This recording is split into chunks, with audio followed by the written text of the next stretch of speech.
அகஜானன பத்மார்க்கம் கஜானன மகர்நிசம் அநேகதந்தம் பக்தானாம் ஏகதந்தம் உபாஸ்மகை. மாலை முரசு டிவி நேயர்களுக்கு அன்பான கலை வணக்கம். இன்று மங்களகரமான விஸ்வாவசு வருஷம் தட்சிணாயனம் ஹேமந்த ருது மார்கழி 19 ஜனவரி 3 சனிக்கிழமை. பௌர்ணமி இன்று பிற்பகல் 3:30 மணி அளவு வரை, அதன் பிறகு தேய்பிறை பிரதமை திதி. திருவாதிரை நட்சத்திரம் இன்று மாலை 5:30 மணி அளவு வரை, அதன் பிறகு புனர்பூச நட்சத்திரம். பிராமியம் நாம யோகம், பவம் நாம கரணம். இது இன்றைக்கான பஞ்சாங்கம். இன்று ஆருத்ரா தரிசனம். ஒரு ஆண்டில் மிக விசேஷமாக சிவபெருமானுடைய அம்சமாக இருக்கக்கூடிய நடராஜ பெருமானுக்கு நடக்கக்கூடிய ஆருத்ரா அபிஷேகம் இரவு முழுக்க நடந்து காலை நேரத்தில் தரிசனம் பண்ணுறது அப்படின்னு சொல்லக்கூடியது. தரிசனம் அப்படின்னு சொல்லக்கூடியது அந்த ஒரு வார்த்தை ஆன்மீகத்தில் இறைவனை பார்ப்பதற்காக மட்டும்தான் பயன்படுத்தப்படக்கூடிய ஒன்றாக இருக்கிறது. அதுதான் அந்த வார்த்தைக்குண்டான ஒரு மகத்துவம் அப்படின்னு சொல்லலாம். அந்த தரிசனத்தை நம்ம பார்த்துட்டா நம்முடைய அந்த கண்ணால் வேறு என்னென்னலாம் நம்ம பார்க்கக்கூடாததையெல்லாம் பார்த்தோமோ அந்த பாவம் எல்லாம் நிவர்த்தி ஆகிடும் அப்படின்றது அர்த்தம். அந்த தரிசனத்தை நம்ம பார்த்துட்டோம்னா அதன் பிறகு நல்ல விஷயங்களையே நம்ம பார்க்க நேரிடும் அப்படின்ற ஒரு ஐதீகம்.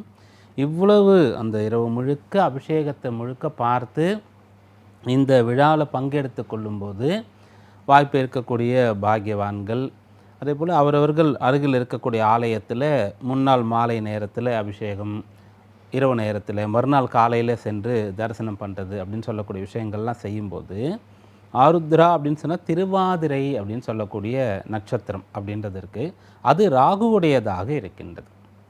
அந்த திருவாதிரைன்னு சொல்லும்போது அது ராகுடைய நட்சத்திரம்னு சொல்லும்போது, ராகு சம்பந்தமாக ஜாதகத்தில் கிடைக்கக்கூடிய பேருன்னு சொன்னால் யோகம்னு சொல்கிறது. இப்போது குரு போல் ஒரு சுபகிரகம் இல்லை அப்படின்னு சொல்லலாம். சுக்கிரன் போல் நமக்கு சந்தோஷத்தை தரக்கூடிய ஒரு கிரகம் இல்லை அப்படின்னு சொல்லலாம். ஆனால் ராகு யோக பாக்கியங்களை தரக்கூடியவராக இருக்கார். ராகுவை பார்த்து யோகத்தை சொல்லுன்னு சொல்லி, அப்போ இந்த ராகு யாருக்கெல்லாம் பலமாக இல்லையோ அவங்க இந்த ஆருத்ரா தரிசன நாள் தொடங்கி ஒவ்வொரு திருவாதிரை நட்சத்திரம் அன்றைக்கும் சிவபெருமானை வழிபடும் போது, நடராஜ பெருமானை தரிசிக்கும் போது ராகு தோஷங்கள் முற்றிலுமாக நிவர்த்தியாகும். ராகு தரக்கூடிய லக்ஷ்மி குபேர யோகம், மகாலட்சுமி யோகம், அதுபோல் இந்திர செல்வம்னு சொல்லக்கூடியது, இதெல்லாம் கிடைக்கக்கூடிய ஒரு பேர் நமக்கு கிடைக்கும். அப்படியாக இன்றைய நாள் சனிக்கிழமையாக இருக்கிறது. பௌர்ணமியுடைய மீதம் இன்றைய நாள் பாக்கி இருக்கிறது. அதனால் இன்றைக்கு காலை நேரத்தில் நடராஜ பெருமான சிவபெருமானை தரிசிக்கலாம். சனிக்கிழமைன்றதுனால மாலை நேரத்தில் பெருமாள் கோயிலுக்கு போயிட்டு வரலாம். இன்றைய நவக்கிரக நிலைகளில் மிதுன ராசியில் குரு, சந்திரன், சிம்மத்தில் கேது, தனுசில் சூரியன், செவ்வாய், புதன், சுக்கிரன், கும்பத்தில் ராகு, மீனத்தில் சனி. மேஷராசி அன்பர்களே, இந்த நாள் உங்களுக்கு தொட்டது தொடங்கக்கூடிய நாளாக இருக்கிறது. காரிய ஜெயம் உண்டாக போகிறது. கவலைகள் இல்லாமல் இருக்க முடியும். விட்டதை பிடிக்கிறது, மனசில் அவநம்பிக்கை வந்திருந்தாலோ பயம் குழப்பம் வந்திருந்தாலோ அதிலிருந்து விடுபடுவது, துணிந்து எதையும் செய்கிறது, கூட்டு முயற்சி வெற்றி தரக்கூடியது, சகோதரர்களோடு சேர்ந்து குடும்ப சொத்துக்களை அனுபவிக்கக்கூடியது, சகோதரர்கள் சேர்ந்து நல்ல காரியங்கள் சுபகாரியங்கள் செய்கிறதுன்னு சொல்லி நல்ல பலன் தரக்கூடிய நாளாக இந்த நாள் அமைகிறது. நற்காரியங்களுக்காக செலவு செய்து நற்பலன் அடையக்கூடிய நாள்னு இந்த நாளை சொல்லலாம். ரிஷபராசி என்பர்களே, பணவரவுக்கான முயற்சிகளை இன்றைய நாளில் நீங்கள் செய்யலாம். தனஸ்தானத்தில் சந்திரன் இருக்கார், தனஸ்தானத்தில் குரு இருக்கார். அந்த சந்திரன் மாலை நேரத்தில் பிற்பகல் 3:30 மணிக்கு அப்புறம் குருவுடைய நட்சத்திரம் பெறுவார். அது வரைக்கும் ராகுவுடைய சாரம் இருப்பார். ராகு 9லிருந்து குருவால் பார்க்கப்படுவார். அதனால் இன்றைய நாள் உங்களுடைய பண விஷயங்கள், பொருளாதார விஷயங்கள் சாதகமாக இருக்கும் அப்படின்னு சொல்கிறது. உங்கள் ராசிக்கு ராகு 10ல் இருப்பார், அந்த சந்திரனுக்கும் குருவுக்கும் 9ல் இருப்பார். அதனால் இன்றைய நாள் பொருளாதார ரீதியான பண வரவு தரக்கூடிய நல்ல நாள்னு சொல்லலாம். மிதுன ராசி அன்பர்களே, இன்றைய நாள் உங்களுடைய எதிர்காலத்திற்கான ஆதாரமாக இருக்கக்கூடிய நல்ல விஷயங்கள் நடக்கக்கூடிய வாய்ப்பு இருக்கிறது.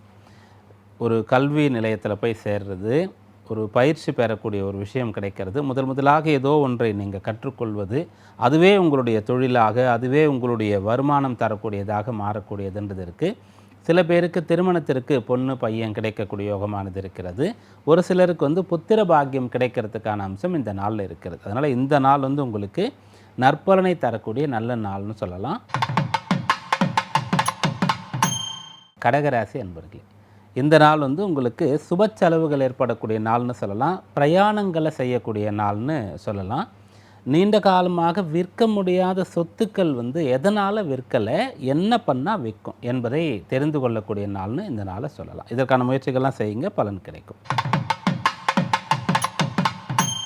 சிம்மராசி அன்பர்களே, இது உங்களுக்கு லாபம் தரக்கூடிய நாள், மகிழ்ச்சி தரக்கூடிய நாள். நீங்கள் சந்தோஷமாக இருக்க போகிறீங்க. இந்த நாளில் தடைப்பட்ட காரியம் நடக்கக்கூடிய யோகமானது இருக்கிறது. கைவிட்டு போன ஒரு விஷயத்தை மீட்கக்கூடிய ஒரு சக்தி உங்களுக்கு கிடைக்கும். பிரிந்தவர்கள் ஒன்று சேரக்கூடிய பாக்கியம் இருக்கிறது. உங்களுடைய சொத்துக்களோ அல்லது ஆபரணங்களோ பதவியோ இப்போ ரிஸ்கில் இருக்குதுன்னு சொன்னால் அதை காப்பாற்றி கொள்ளக்கூடிய சக்தி உங்களுக்கு கிடைக்கும். கன்னிராசி என்பர்களே, உங்கள் வேலையில் எது சவாலான விஷயமோ அதை மிகச்சரியாக நீங்கள் கற்றுக்கொள்வது. பொதுவாக எதில் நீங்கள் வீக்குன்னு நினைக்கிறீங்களோ அல்லது மற்றவங்க சொல்கிறாங்களோ அதை உங்களுடைய ஸ்ட்ரென்த்தாக மாற்றக்கூடிய ஒரு அம்சம் இன்றைய நாளில் இருக்கிறது. ஒரு பாடம் கஷ்டமாக இருக்கும் அப்படின்னு சொன்னால் அதற்கு ஒரு நல்ல ஆசிரியர்கிட்ட போய் டியூஷன் இருந்து படித்து அதுலேயே நீங்கள் பெஸ்ட்டாக மாறிடுறது. அதுபோல் எல்லாருக்கும் அவங்கவுங்களுக்கு கஷ்டமான விஷயங்கள் சுலபமாவதற்கான வழிவகைகள் இன்றைக்கு தெரிய வரும். துளாராசி அன்பர்களே, இன்றைய நாளில் கோவில் குளங்களுக்கு போகக்கூடிய ஒரு பாக்கியம் உங்களுக்கு இருக்கிறது. தர்ம காரியத்தில் உங்களை ஈடுபடுத்தி கொள்ள முடியும். நீங்கள் கொடுத்த வாக்கை காப்பாற்ற முடியும். வாங்கிய கடனை அடைக்கிறதுக்கு வருமானம் வந்து சேரும்.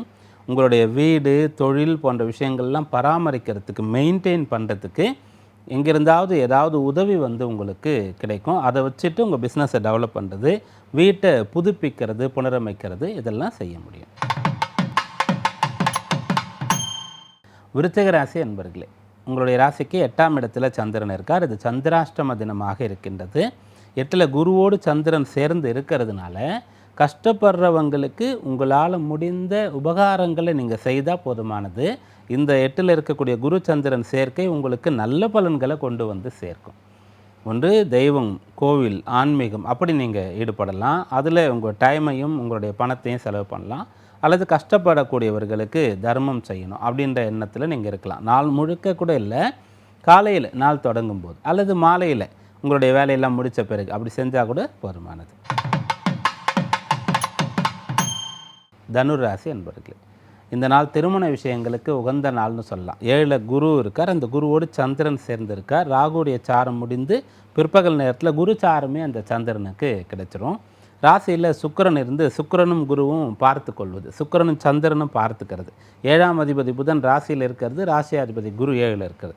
திருமண விஷயங்களுக்கு உகந்த காலம்னு இதை சொல்லலாம்.